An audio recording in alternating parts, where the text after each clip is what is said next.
Descendants of the Sun, Потомки солнца, staged by the documentary theater workshop Театр Труда in Moscow, also relies on a combination of a recorded footage on screen and actors on stage. Unlike Occupation is a Nice Affair, this performance does not include any music, just the sound of actors' voices. The weight of this performance is carried by the voices of 5 actors on stage, whose presence is basically reduced to their sounding bodies. There is no direct interaction between them, and their movement across the stage is minimal. Descendants of the Sun brings together professional actors who deliver documentary texts and verbatim monologues, and non-professional actors who read fragments from literary works. In absence of music and sound effects, spectators are drawn to focus their attention on the voices, not only on what is being said, but how it is being said, on accent, pitch, tonality, what Roland Barthes calls the grain of the voice. It is based on a montage of fragments from literary works that were part of the Soviet high school program, specifically Dostoevsky and Tolstoy. It also includes a short story by Platonov, which was published in the 1970s and which gives the performance its title. Other textual sources include Nikolai Bukharin's trial minutes, and finally verbatim monologues of people who were born in the Soviet Union, with the oldest person born in 1931 and the youngest born in May 1991. Descendants of the Sun is a theatrical study of what socialism meant and still means for different generations of people who outlived their country. With almost no set design, the minimalist space of the Sakharov Center stage in Moscow serves as a perfect location for this production. Besides 5 actors, there is a camera on stage, filming the actors and projecting the footage onto a white plain wall. There is a kind of reduplication of everything the audience sees.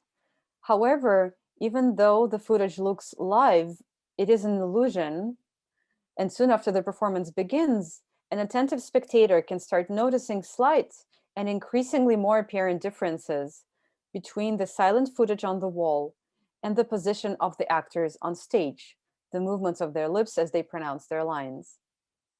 As in the following fragment, in which a non-professional actress delivers a monologue from Tolstoy's novel Resurrection.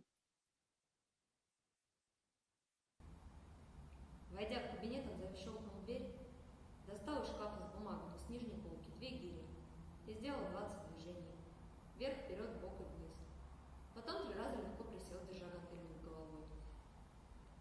Ничто так не поддерживает, как обливание водой и гимнастика. Подумал он, ощупывая левой рукой золотым кольцом на безымяннике. Ему оставалось еще сделать мулине. Он всегда делал эти движения перед долгим сидением заседания, когда дверь дрогнула. Кто-то хотел отворить ее. Председатель поспешно положил гири на место и отворил дверь. «Извините», — сказал он. В комнату вошел один из членов суда. Невысокий, в золотых очках, с поднятыми плечами и нахмуренным лицом. «Опять Матвея Никитича нет», — сказал член суда недовольно. «Нет еще», — отвечал председатель. «Вечно опаздывает». The visual element is thus rendered almost superfluous. There's so much of it on stage and on the screen that the spectator is drawn to pay attention to precisely the gap between what they see and what they hear. Professional actors reenact verbatim monologues without either looking at each other or at the audience. They face the screen that shows photographs of people whose voices, manners of speaking, cadences, accents, they imitate. Everything is focused on the sound of their voices. In a particularly striking episode, the actress Ksenia Orlova delivers a monologue of a woman, Regina Gorbacheva, who tells how her father, a Soviet army general, was arrested and executed in 1937. Her mother was sent to prison, and she herself was sent to an orphanage. We hear the actress's voice speaking about the Soviet army general Konstantin Rokossovsky, who briefly served under her father. She says, Rokossovsky was a playboy, so to say. He would always kiss ladies' hands. What can I say, a Pole? He won the war, and then Stalin sent him away to Poland. For what? For what? There you have it, the power of the Soviets. I'm not going to talk about politics. I don't remember anything. Ну, а потом у нас детский дом. И вот если бы нас ночью тетя с дядей не выцарапали, они нас прямо выцарапали, то сестру бы на Дальний Восток, а меня на север. Вот они нас прям ночью выцарапали. Так мы у них и жили до освобождения мамы. Ну, а потом я в Сибирь поехала, в Орлово-Розово. Кстати, там сидел Рокоссовский. Между прочим, Рокоссовский и Жуков в Чите, когда папа был, вот они были под его начальством. Жуков и Рокоссовский. Вот Рокоссовский вообще был дамский войник, любил дамы ручки целовать, но поляк был. Вот он выиграл войну, а Сталин его в Польшу сослал. Ну вот за что? За что? Вот тебе и советская власть. Я на политические темы не отвечаю, а то боюсь, что загремлю, как говорил один под фанфары. Да ну, не помню я ничего.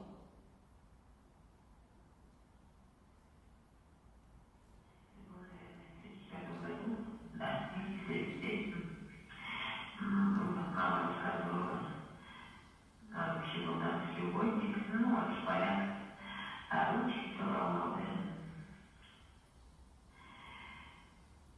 А он выиграл войну, а Сталин его в Польшу сослал.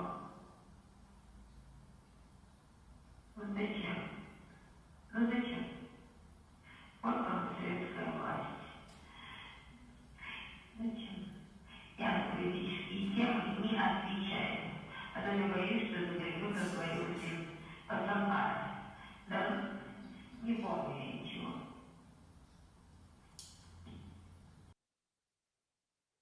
During this monologue, we see a silent footage of this old woman on the screen. When the actress finishes the monologue, the screen shows the actual recording of the interview, and we can hear Regina Gorbacheva's own voice saying the same exact lines.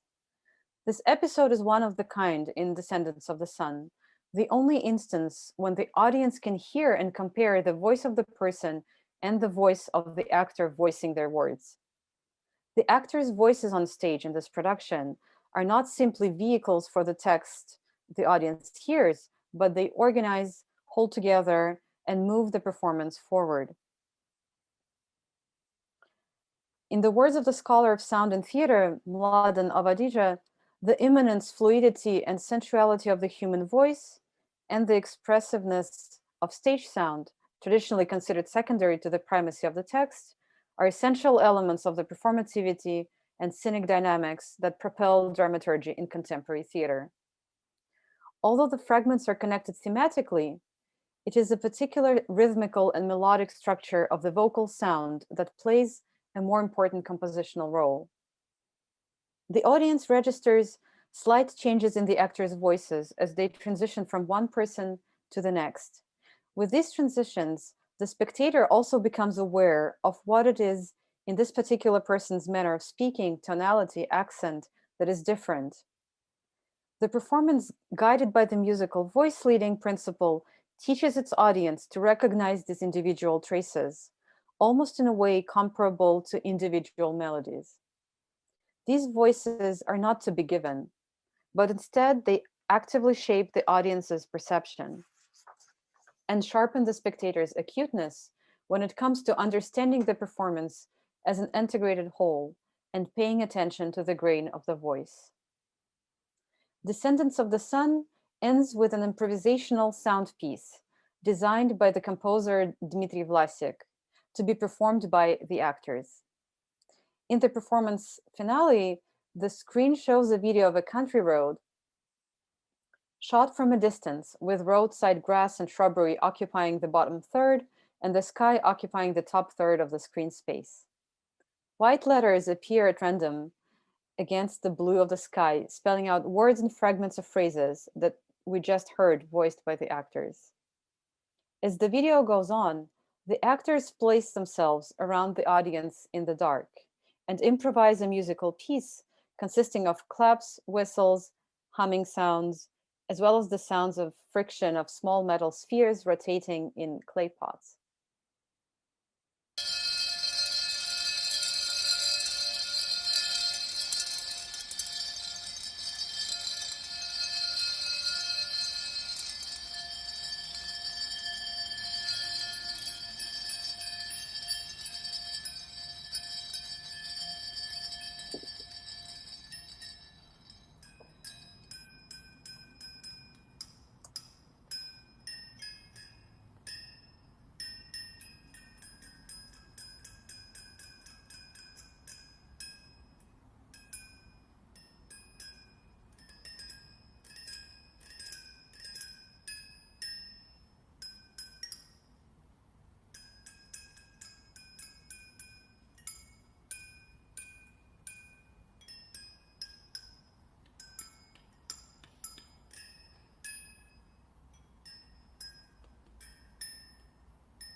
The actors respond to each other's sounds and orchestrate the piece live by tuning into each other's voices. This anti-hierarchical sound composition mirrors the structure of the performance, where each fragment is related to the other one thematically, with the theme, trial, justice, labor, socialism, etc., repeated and developed in an individual manner by the next speaker. It produces exactly a kind of horizontal structure referred to by Said in his definition of counterpoint in music, as I cited earlier.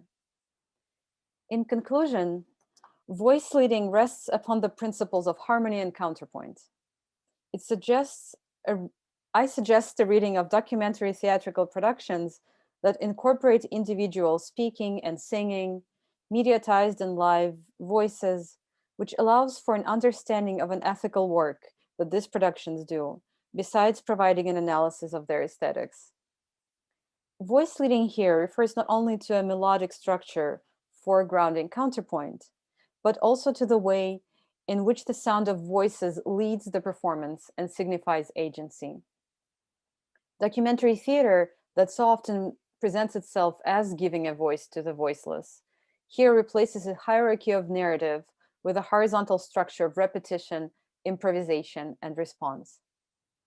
Voice leading in music functions as a built-in teaching mechanism that allows for the listener to learn and quickly predict what sequence will follow. The listener's expectations develop along two pathways. A short-term, expectations of a particular movement, progression, harmony, pitch within a certain musical piece.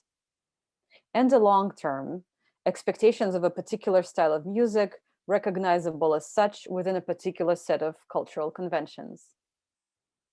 As Huron asserts, our schematic or long-term and veridical or short-term expectations rely on our accumulated exposure to a given musical style or culture. Accordingly, voice leading is strongly wedded to culture, end quote. The listener's knowing what might happen next musically is connected to a sense of purpose, movement, and continuity, which in its turn produces a sense of pleasure when the expectations are satisfied by the musical piece.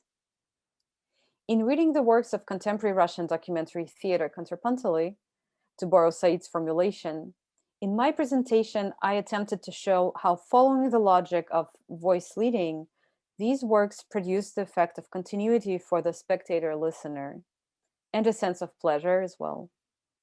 In these theatrical productions, regardless of their differences in style and ideology, the sounding voice functions similarly as a device allowing for the spectator listener to predict the development of the auditory and visual sequencing following the sound. The spectator listener develops veridical expectations based on the structure of each particular documentary and the audience's familiarity with the culture of Soviet and post-Soviet documentary in general produces schematic expectations. Here, we overwhelmingly find structures of counterpoint, intertwined individual lines, simultaneity of voices, and repetition. Moreover, following Pujarangan's critique of the ethical aporia of giving a voice to the voiceless inherent in documentary, I hereby suggest voice leading as an ethically empowering mechanism offered by these documentary works. Thank you for your attention.